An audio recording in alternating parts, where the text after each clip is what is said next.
الصبح بدا من طلعته. قوم میں سبت کا ذکر فرمایا اللہ نے. ہفتے والے دن کچھ لوگ نافرمانی کرتے ہیں.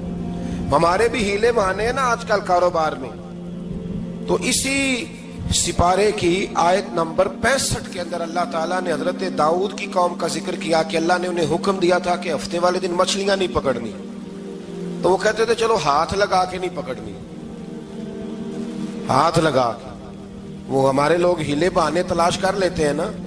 وہ بڑے جناب انشورنس والا آ گیا, اب وہ بینک والا آ گیا, وہ فلانے صاحب آ گئے, وہ تروڑ مروڑ کے کہانیاں باتیں, اور پھر ہمیں بھی رستے مل جاتے ہیں بچنے کے. مفتی صاحب نے کہہ دیا تھا ایک مولانا سے میں نے ان کو کہا ہفتے والے دن مچھلیاں نہیں پکڑنے کا. نہیں پکڑتے, چھوٹے چھوٹے حوض بنا لیے. تو مچھلیاں زیادہ آتی تھی اس دن, یہ بھی اللہ کی قدرت تھی. نماز کے وقت گاہک زیادہ آتے ہیں, یہ اس کی قدرت ہوتی ہے. تو وہ مچھلیاں حوض میں جمع ہو جاتی ہیں. یوں سمجھ لیں کہ جال انہوں نے لگا لیے ہوئے تھے. تو جال میں وہ پھنستی رہتی تھی, حوضوں میں آتی رہتی تھی. ہفتے کو نہیں پکڑتے تھے, اتوار کو پکڑ لیتے تھے. تو پھر اللہ نے انہیں سزا دی. فرمایا تماشے کرتے ہو اللہ کے حکم کے ساتھ. کیا سزا دی؟ فَقُلْنَا لَهُمْ كُونُوا قِرَادَةً خَاسِئِينَ. فرمایا بندر بن جاؤ دھتکارے ہوئے. جو رزق حرام طریقے سے کماتے تھے رب انہیں بندر بنا دیتا تھا. ابھی بھی میں نے دیکھے ہیں بڑے بڑے تاجر پاگلوں جیسی زندگی گزار رہے ہیں. نفسیاتی طور پہ سکون نہیں ہے, کروڑوں روپیہ پڑا ہے. کیوں؟ اس لیے کہ رب کے بتائے ہوئے طریقے کے مطابق تجارت نہیں کرتے. آگے ایک اور دلچسپ بات آ گئی. بنی اسرائیل کے اندر نا ایک شخص نے اپنے چچا کو قتل کر دیا جائیداد کے لیے. یہ دیکھیں کب سے لوگ جائیداد کے لیے قتل کرتے آ رہے ہیں. چچا کو قتل کر دیا, اور قتل کر کے حضرت موسیٰ علیہ السلام کے پاس آئے کہ میرے چچا کو کسی نے قتل کر دیا ہے, تو بتائیں کیا کرنا ہے. تو آپ نے فرمایا کہ گائے ذبح کرو, اور اس کا ایک ٹکڑا مقتول کو مارو, مرنے والے کو. وہ خود اٹھ کے بتا دے گا مجھے کس نے قتل کیا ہے. اب ارادہ نہیں تھا گائے ذبح کرنے کا, تو بہانے کرنے لگے. ارادہ نہیں نہ ہوتا تو پھر کیا ہوتے ہیں, کہنے لگے گائے کس طرح کی ہو, بوڑھی ہو کہ بچی ہو, رنگ کیسا ہو, جوان ہو کہ چھوٹی ہو, حال میں ایک دفعہ چلنا سیکھ گئی ہو یا ابھی نہ سیکھی ہو. تو بتاتے گئے تو رب بھی شرطیں بیان کرتا گیا. گہرے زرد رنگ کی ہو, حال کے اندر اسے نہ چلایا گیا ہو, پانی نہ نکالا گیا ہو, نہ بچی ہو نہ جوان ہو, اس کے درمیان ہو. یہ ساری شرطیں کہاں پائی جاتی تھی؟ حضرت موسیٰ علیہ السلام کی قوم کا ایک شخص تھا جو اللہ کا ولی تھا. وہ جب انتقال کرنے لگا نا, اللہ اکبر, دیکھو رب ولیوں کی اولادوں پر بھی کتنا فضل فرماتا ہے. وہ جب انتقال کرنے لگا تو ایک اس کے پاس چھوٹی سی بچیا تھی, گائے کی بچی. اس نے جنگل میں چھوڑ دی. کہنے لگا یا اللہ میں تیرے نام پہ چھوڑتا ہوں, میرا بچہ جوان ہو جائے تو اسے دے دینا, اور تو سرمایہ ہی کوئی نہیں. بچہ بڑا ہوا تو بچہ بھی بڑا نیک تھا, اپنی ماں کا بڑا فرما بردار تھا. اس کی ماں نے کہا بیٹا تیرے باپ نے ایک گائے چھوڑی تھی. تو بچہ جنگل میں گیا اور جا کے کہنے لگا اے اللہ میری گائے مجھ سے ملا دے. تو رب کریم نے وہ گائے واپس کر دی. وہ گائے گھر لے آیا. اب وہ کہنے لگا اماں بیچ دوں. تو اماں کہنے لگی بیٹا میرے پوچھے بغیر نہ بیچنا. کئی دفعہ گاہک لگے, پر اس نے کہا جب تک میری اماں نہ کہے گی میں بیچوں گا. ادھر بنی اسرائیل والے شرطیں جتنی گائے کے بارے میں پوچھ چکے تھے وہ ساری اسی گائے میں پائی جاتی تھی. تو یہ ڈھونڈتے ڈھونڈتے وہاں پہنچ گئے. تو کہنے لگے گائے چاہیے. تو اس نے کہا بھی تمہاری مرضی سے نہیں, قیمت میری مرضی کی. ایک مفسر نے تو یہاں تک لکھا ہے کہ اس نے کہا گائے ذبح کر کے نا, تو جتنا گائے کے اندر گوشت ہوگا نا اتنا ہی کھال کے اندر تو مجھے مال بھر کے دو گے, اتنے سکے بھر کے دو گے, اتنی اشرفیاں بھر کے دو گے, تو پھر تمہیں گائے دوں گا. تو پھر یہ گائے انہیں ملی اور یہ گائے لے کر کے آئے. زیادہ سوالات نہ کرتے تو زیادہ الجھتے نہ. ہم بھی دین کے معاملے میں بڑے سوال جواب کرتے ہیں. اتنا سوال کریں جتنی اس کی ضرورت ہے. ان لوگوں نے سوالات زیادہ کیے تو پھر الجھ زیادہ گئے. تو میرے بھائی اس کا ذکر بھی اللہ تبارک و تعالیٰ نے پہلے پارے کے اندر بیان فرمایا. پھر اللہ کریم نے فرمایا کہ کچھ ایسے لوگ بھی ہیں یہودیوں میں سے جن کا دعویٰ ہو گیا ہے کہ ہم اللہ کے بڑے پیارے ہیں. فرمایا یہ صرف ان کے منہ کی باتیں ہیں, یہ تو قیامت میں پتہ چلے گا نا کہ اللہ کا پیار کس کے ساتھ زیادہ ہے.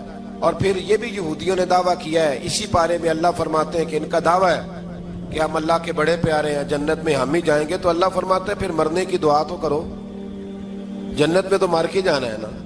لیکن رب فرماتے ہیں یہ کبھی مرنے کی دعا نہیں کریں گے, اس لیے کہ انہیں پتہ ہے کہ ہم نے آخرت کے لیے کیا بھیجا. لے جی پہلا حکم آ گیا یا ایھا الذین آمنوا کہہ کے, پہلی آیت قرآن پاک کی پہلے سپارے میں پہلی آیت جس میں اللہ نے کہا یا ایھا الذین آمنوا. تو پہلا حکم آمنوا کہہ کے آیت نمبر 104 میں جو اللہ نے حکم دیا ہے نا وہ نبی پاک کی تعظیم کا حکم ہے. پہلا حکم ہی اللہ نے حضور کی عزت اور ناموس کا ارشاد فرمایا.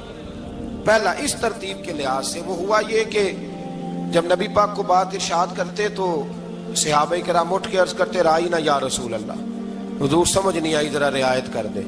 تو یہودیوں کی عبرانی زبان کے اندر نہ ذرا کھینچ کے پڑھتے تھے رائینا, تو اس کا معنی بنتا تھا معاذ اللہ اے ہمارے چرواہے. بکریاں چرانے والے کو بھی وہ رائینا کہتے تھے. تو جب صحابہ یہ کہنے لگے تو اللہ نے منع ہی کر دیا. فرمایا میرے محبوب کے غلاموں اس لفظ کے پیچھے چھپ کے, اس لفظ کے پیچھے چھپ کے لوگ میرے نبی کی بے ادبی کر جاتے ہیں. تو جس لفظ کا کوئی ایک معنی بے ادبی والا بنتا ہو وہ لفظ بھی میرے نبی کے لیے نہ کہو. لفظ وہ والے کہو جس میں کوئی بے ادبی کا معنی نکلے نہ. یہاں لوگوں نے بڑے بڑے لفظ نہیں بول دیے پھر کہتے میرا مطلب یہ تھا, میرا مطلب وہ تھا. تو تو نے وہ لفظ بولا کیوں جس کا کوئی غلط مطلب بھی نکل سکتا تھا. اللہ نے فرمایا یا ایھا الذین آمنوا لا تقولوا رائینا, اے ایمان والو رائینا کہو ہی نہ. تو یا اللہ کیا کہیں؟ فرمایا وقولوا انظرنا, تم کہو یا رسول اللہ ایک نظر فرمائیے. انداز دیکھیے انظرنا ایک نظر.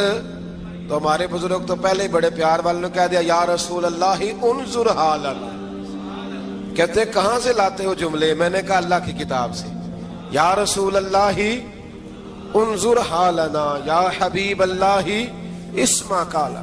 تو تم کہو انظرنا, محبوب نظر کرم کرے, واسمعوا, اور کیا ضرورت ہے دوبارہ پوچھنے کی؟ اللہ کہتا ہے پہلے ہی دھیان سے سنا کرو, پہلے ہی واسمعوا, پہلے ہی احتیاط سے سنو. وللکافرین عذاب علیم, اور کافروں کے لیے دردناک عذاب ہے.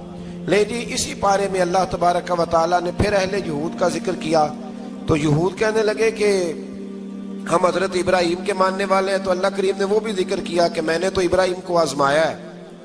وَإِذِ ابْتَلَىٰ إِبْرَاهِيمَ رَبُّهُ بِكَلِمَاتٍ فَأَتَمَّهُنَّ, ہم نے ابراہیم کو کچھ چیزوں سے آزمایا ہے, وہ ہماری آزمائش پہ پورے اترے. قَالَ إِنِّي جَاعِلُكَ لِلنَّاسِ إِمَامًا, تو پھر ہم نے انہیں کہا کہ ہم آپ کو پوری دنیا کا امام بنائیں گے. وہ آزمائش کیا تھی؟ آگ میں جانا بھی آزمائش, بیٹے کا نہ ہونا بھی آزمائش, بیٹا ہوا تو پھر اسے وادی غیر ذی زرع ان میں چھوڑ کے آنا بھی آزمائش, بڑا ہوا تو پھر ذبح کرنا بھی آزمائش. فرمایا جہاں جہاں آزمایا ہے نا ابراہیم ہماری آزمائش میں پورے اترے. فرمایا تو مفت میں حضرت ابراہیم کی اولاد بنتے ہو اور ان کا نام لیتے ہو اور ان کے ساتھ اپنا تعلق بناتے ہو, دیکھو تو صحیح وہ کتنی آزمائشوں سے گزرے. تو اس کا بھی اللہ نے اسی میں ذکر فرمایا.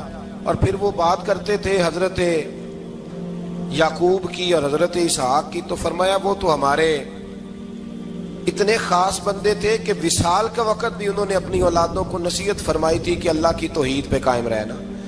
اس کا ذکر بھی اللہ نے اسی پارے میں بیان فرمایا. اور جو حضرت ابراہیم اور جناب اسماعیل نے کعبہ تعمیر کیا تو اس کا ذکر بھی اللہ تعالیٰ نے اسی بارے میں فرمایا. اور فرمایا جب وہ کعبہ بنا رہے تھے تو کہہ رہے تھے ربنا تقبل منا, کہہ رہے تھے اے اللہ بنا ہم نے دیا ہے پر مہربانی فرما ہم سے قبول فرما لے. تو جو آیہ کریمہ آخر میں عرض کرنا چاہتا ہوں اس پر بھی تھوڑی توجہ فرمائیں گے تو بات بڑی نکھر کے باہر آئے گی.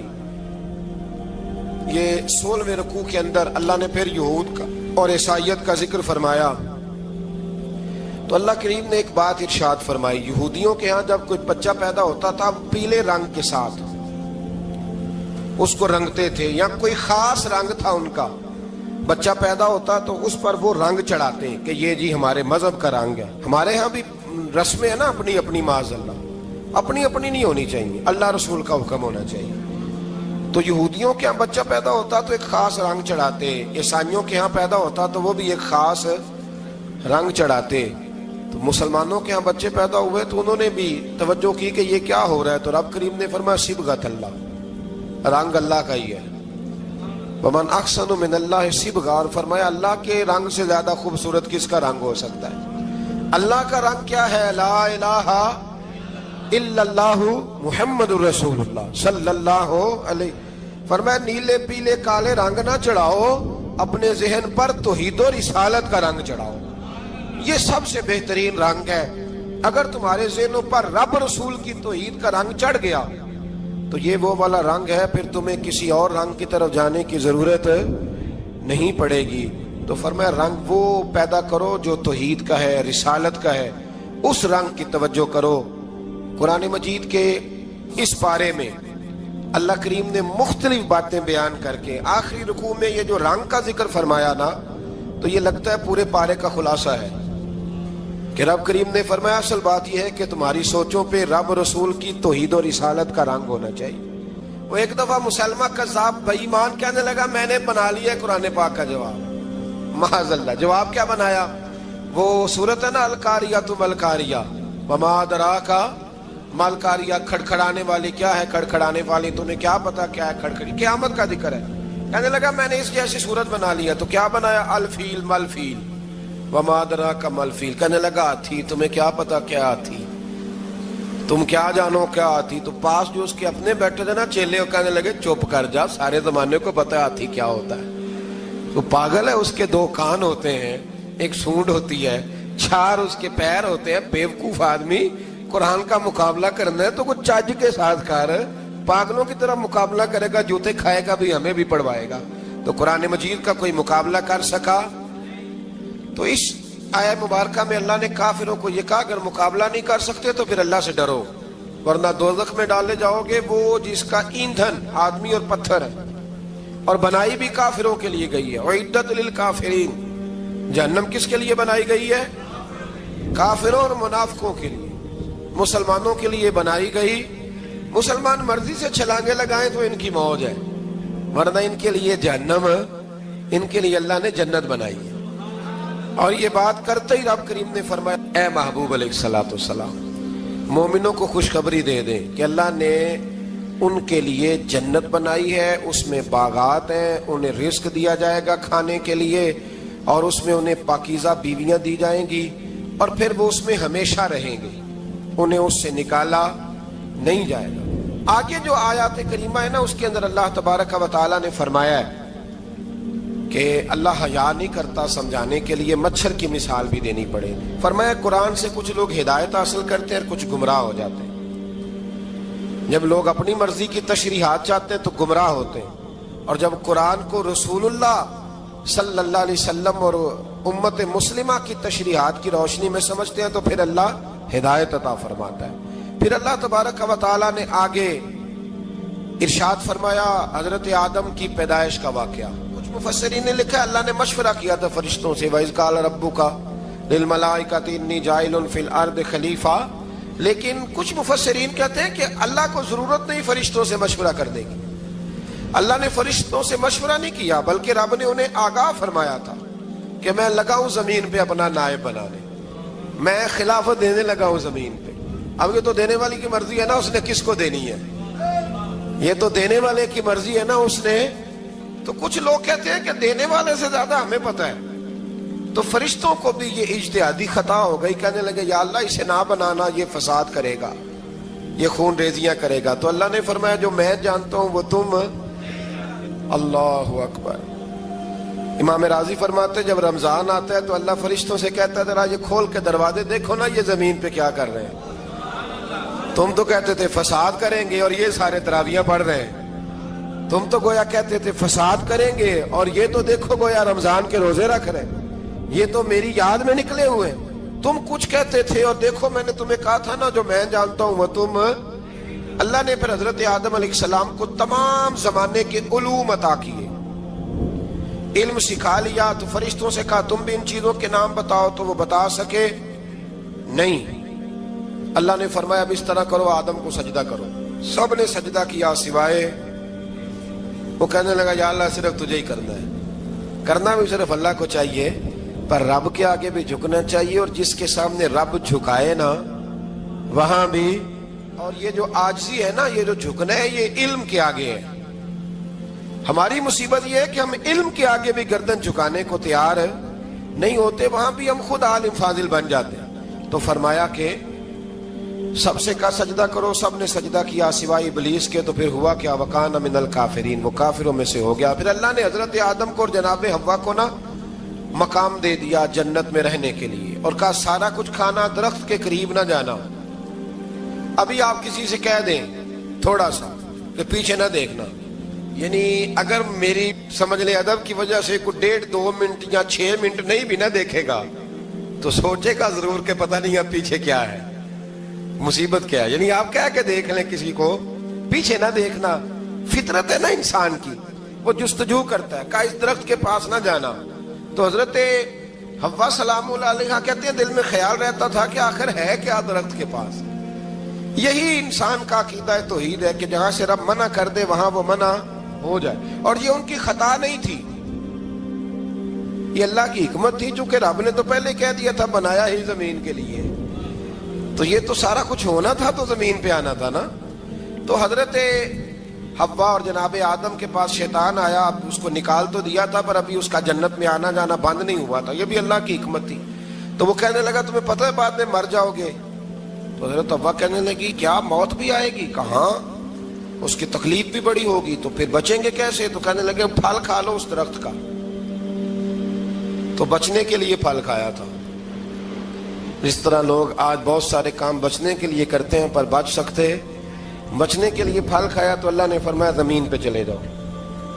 تو حضرت آدم زمین پہ آئے، پھر کئی 100 سال روتے رہے. فَتَلَقَّى آدَمُ مِن رَبِّهِ کَلِمَاتٍ، تو پھر اللہ نے خود ہی جناب آدم کو کچھ کلمے سکھائے.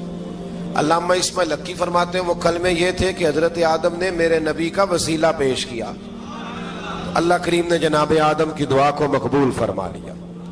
پھر آگے بنی اسرائیل کا ذکر آ جاتا ہے. اللہ تعالیٰ نے بنی اسرائیل، آج آپ اسی قوم کو یہودی کہتے ہیں، ان کو اللہ نے اس زمانے میں فضیلت عطا کی تھی بہت زیادہ.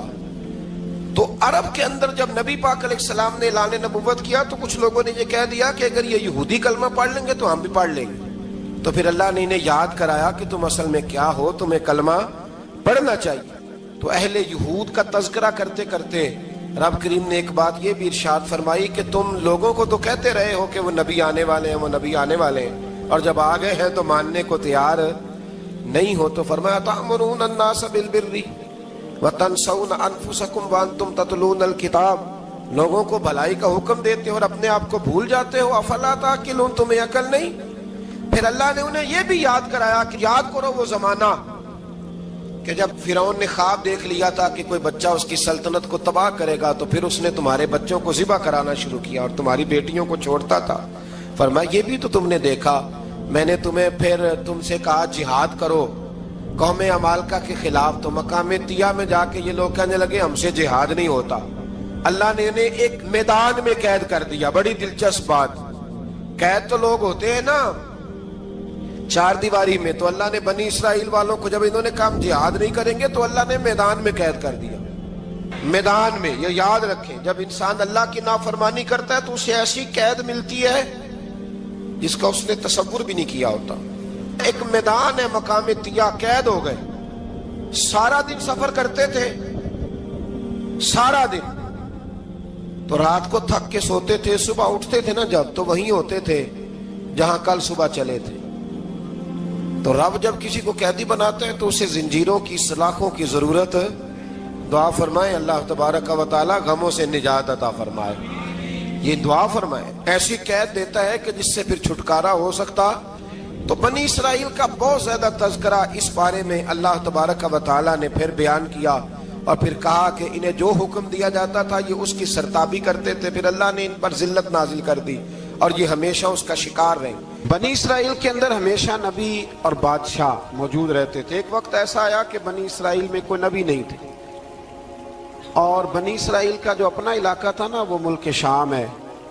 تو قوم عمالقہ ایک قوم تھی اور بڑے سخت گیر لوگ تھے. انہوں نے بنی اسرائیل والوں کے ساتھ لڑائی کی، جہاد کیا اور انہیں ان کے علاقے سے نکال دیا. اور کچھ حضرت یوسف علیہ السلام کے زمانے میں ویسے بھی ایک بہت بڑی تعداد جا کے مصر میں آباد ہو گئی تھی۔ اب یہ ہوا کہ ان کے پاس کوئی بادشاہ نہیں ہے، یہ بار بار دعا کرتے ہیں، التجا کرتے ہیں، تو اللہ تعالیٰ نے ایک پیغمبر انہیں عطا کیے جن کے مختلف نام کتابوں میں ہیں۔ صدر الافاضل رحمۃ اللہ علیہ نے تفسیر خزائن العرفان کے اندر ان کا نام حضرت شمویل علیہ السلام لکھا ہے۔ حضرت شمویل علیہ السلام کو اللہ تعالیٰ نے نبوت عطا فرمائی، اور جب حضرت شمویل علیہ السلام اللہ کے نبی ہوئے، بنی اسرائیل والوں کو یقین آیا کہ اللہ نے الحمدللہ ہمیں ایک نبی کے جھنڈے تلے جمع کر دیا ہے، تو پھر انہوں نے کہا کہ آپ ہمارے سامنے ایک بادشاہ بھی مقرر کریں تاکہ ہم اس کی سرپرستی میں جہاد کریں۔ جب انہوں نے یہ بات کی تو اللہ تبارک و تعالیٰ نے حضرت شمویل علیہ السلام کے ذمے لگایا۔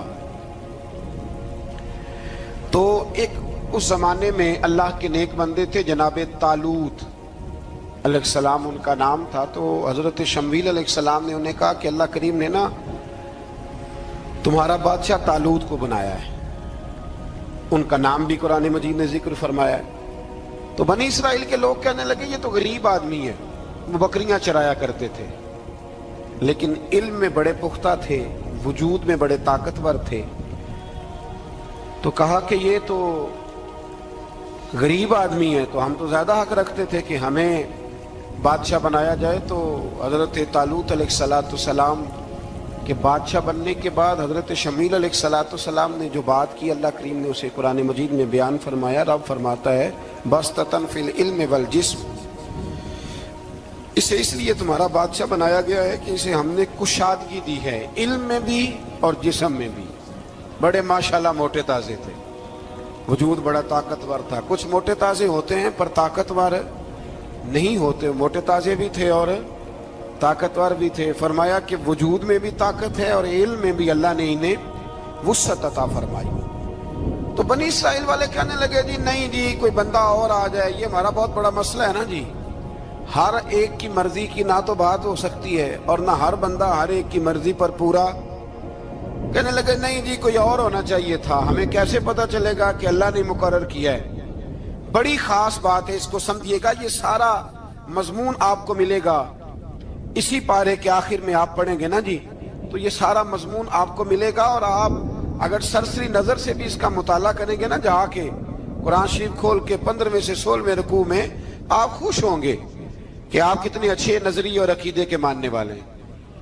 تو جب کہا نا کہ طالوت کو ہمارا بادشاہ بنایا گیا تو دلیل کیا ہے؟ تو قرآن کہتا ہے کہ حضرت شمویل علیہ السلام نے فرمایا کہ تمہارا ایک تابوت تھا، ایک صندوق تھا تمہارے پاس، وہ صندوق تمہارا قوم عمالقہ اٹھا کے لے گئی تھی، ان کے بادشاہ ہونے کی دلیل یہ ہے کہ اللہ تمہارا وہ صندوق تمہیں واپس کر دے گا، وہ تمہارا صندوق تمہیں واپس کر دے گا۔ اس صندوق میں کیا ہے؟ وہ حضرت آدم جنت سے ساتھ لے کے آئے تھے، اس میں تھا کیا؟ تو قرآن مجید کہتا ہے کہ اس کے اندر نا حضرت ہارون علیہ السلام اور حضرت موسیٰ علیہ السلام کے تبرکات تھے، تبرکات۔ کل میں ایک مولوی دیکھ رہا تھا بیچارہ، ایک بندہ نا مسجد نبی کے ساتھ غلاف اور شاید کوئی کفن تھا، وہ مسجد نبی کی دیواروں سے مس کر رہا تھا، تو وہ کہہ رہا تھا نہیں اس سے کیا ہوتا ہے، تبرک کوئی چیز نہیں، اچھے اعمال کی وجہ سے بندہ بخشا جائے گا۔ میں نے کہا تو مجھے ملے تو میں تجھے بخاری کھول کے دکھاؤں کہ حضرت عبد الرحمن ابن عوف جنہیں حضور نے قطعی جنتی کہا، حضور کے وجود پر کرتا دیکھ کے کہنے لگے حضور بڑا ہی سونا لگ رہا ہے، تو فرمایا تجھے چاہیے حضور مل جائے تو کیا ہی بات ہے۔ نبی پاک نے عطا کیا تو صحابہ کہنے لگے عبد الرحمن آپ کو تو ضرورت نہیں تھی، آپ کے پاس تو بڑے لباس ہیں، تو یہ کرتا حضور نے قبول کر لیا، کوئی لے کے آیا اور آپ نے مانگ لیا، تو وہ رو پڑے، کہنے لگے پہننے کے لیے نہیں مانگا، یہ حضور کے جسم سے لگ گیا ہے، میں نے کفن بنانے کے لیے مانگا ہے۔ تو کہتا ہے حضور کے تبرک میں خیر کوئی نہیں۔ اور آپ یقین کریں ان لوگوں پہ حیرانگی ہے، ہم نے بھی مرنا ہے نا جی، بڑی جلدی قبر میں جانا ہے، وقت کا کچھ پتہ نہیں، لیکن اتنے اندھے ہو کر لوگ چیزوں کو دیکھتے ہیں اور اس تیزی کے ساتھ گمراہی پھیلاتے ہیں۔ مجھے باقاعدہ کسی نے ویڈیو بھیجی اور کہنے لگا جی دیکھیں کتنی اچھی بات کر رہا ہے، لوگوں کو سمجھائیں، تو میں نے کہا نہیں اس کو سمجھانے کی ضرورت ہے۔ اور میں نے اس کو دیکھا ہے, وہ جو لال رومال والا, میں نے دیکھا ہے وہ ڈھونڈ ڈھونڈ کے جاہلوں کو پکڑتا ہے, تلاش کرتا ہے, اور اگر کوئی مل جائے بات بتانے والا تو پھر وہ خود پکڑا جاتا ہے, اور کئی دفعہ پکڑا گیا تو نکل گیا ہے. اللہ تعالی ہمیں سمجھنے کی توفیق دے, ہم سیانے ہو جائیں تو یہ دور دور تک نظر نہیں آئیں گے انشاءاللہ.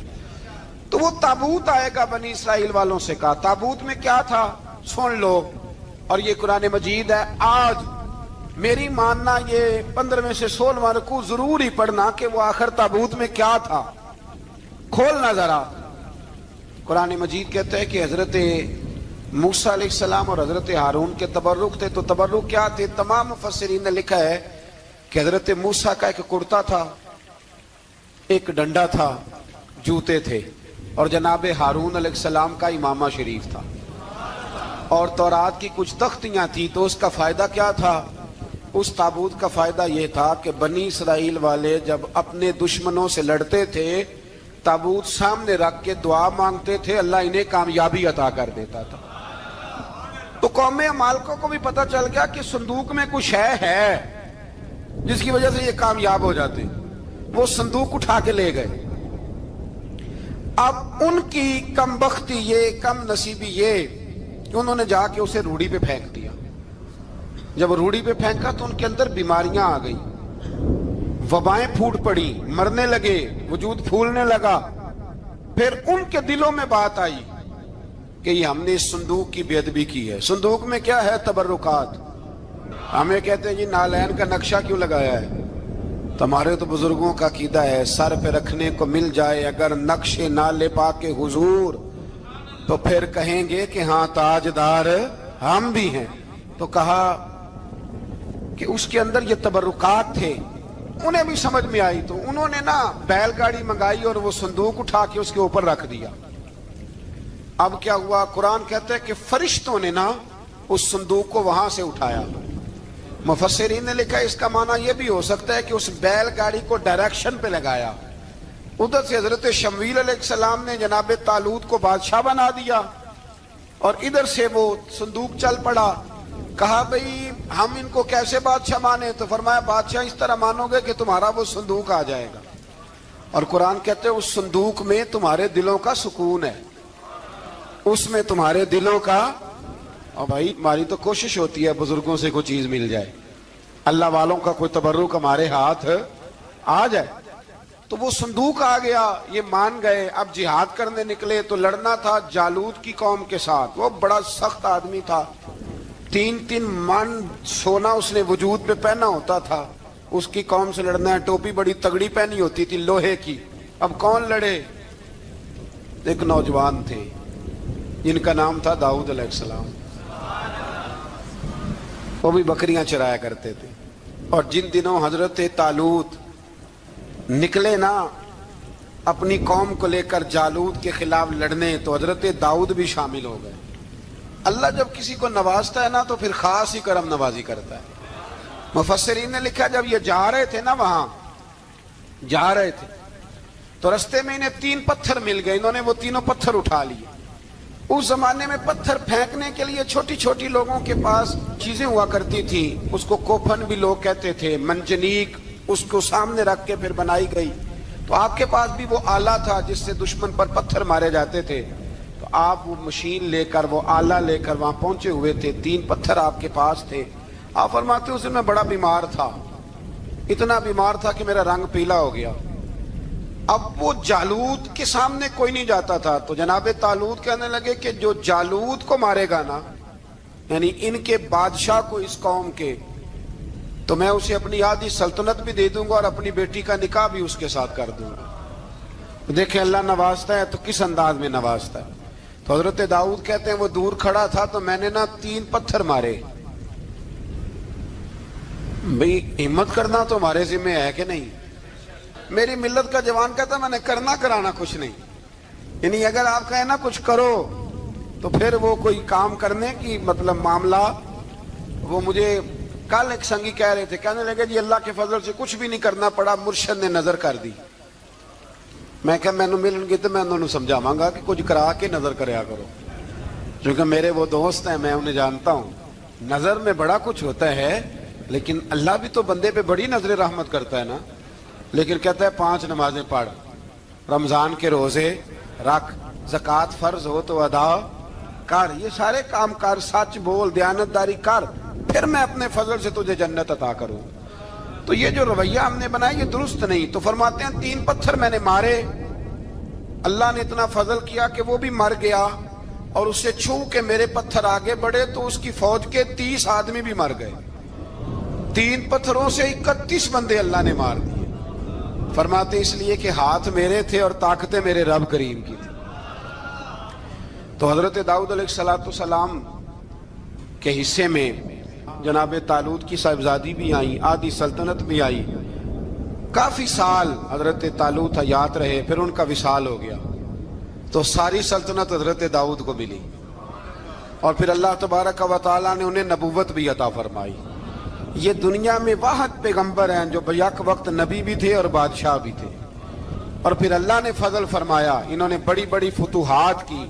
اور پھر حضرت داؤد کے صاحبزادے کا نام حضرت سلیمان علیہ السلام, پھر ان کے صاحبزادے کا نام حضرت. تو یہ ہوا کیسے؟ یہ سارا کچھ اللہ تبارک و تعالیٰ کے فضل سے ہوا, اس کے کرم سے ہوا. اب اس واقعہ سے ہمیں کیا پتہ چلتا ہے؟